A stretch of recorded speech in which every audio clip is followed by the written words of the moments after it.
Hi, I'm your host Layla for WatchMojo.com. If you like forensic mysteries, you're in for a treat.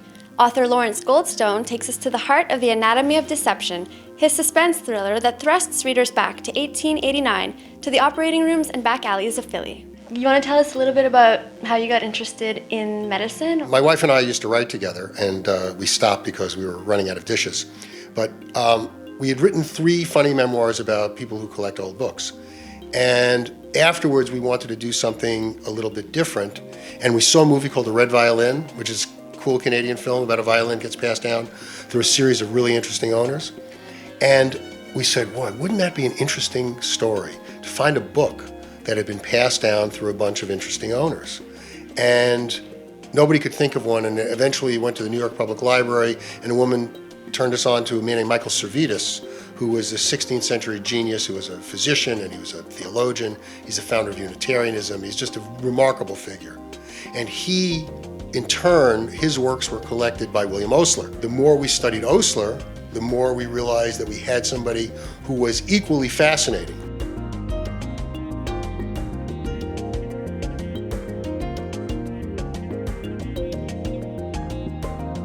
It's trying to work an interesting, fun story, a page-turning story, if I did my job, into something where there's a real issue involved. Writing is also an artistic pursuit. What was it like balancing artistic expression with the use of historical and scientific data? When you're writing nonfiction history, you can't say, well, how would this person have acted in this circumstance?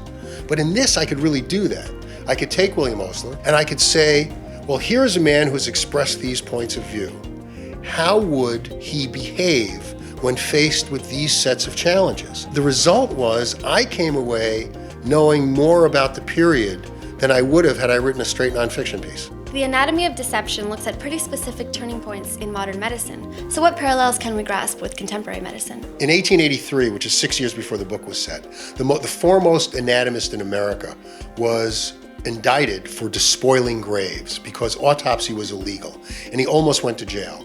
And they passed an Anatomy Act, understanding that you weren't going to stop autopsy, that you maybe should manage change a little bit. Right now we're dealing with the same thing with things like cloning. If history has shown us anything, is that human beings have this insatiable need to find out. And somebody is going to clone a human being. It isn't a question of whether we can decide whether or not someone will do it, but when someone does it, and the way it's done, can we manage change? In terms of things that make life better, all I can say is, if you ask someone from the 16th century about the 20th century, 21st century, and discuss some of the changes, they would say, well, this is a violation.